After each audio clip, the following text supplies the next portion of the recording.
what you see right here is that the United States and the European Union are the big funders of Ukraine. And again, this is the Ukraine war where all this money is flowing to, because it's not all going to Ukraine itself. But the U.S. grant money, that's $163 billion.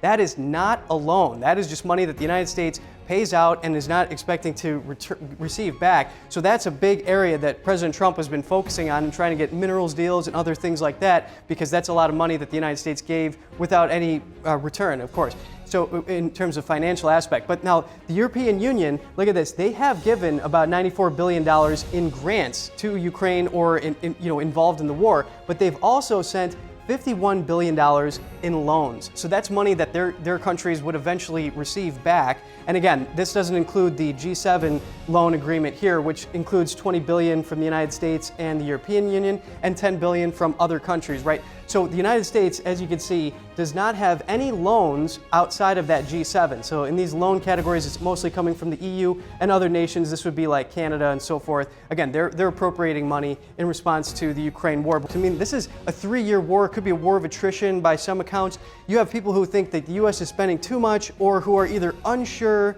little bit of uncertainty, or they have no response. Maybe they're indifferent at this point. That number is growing. That's basically doubling over time.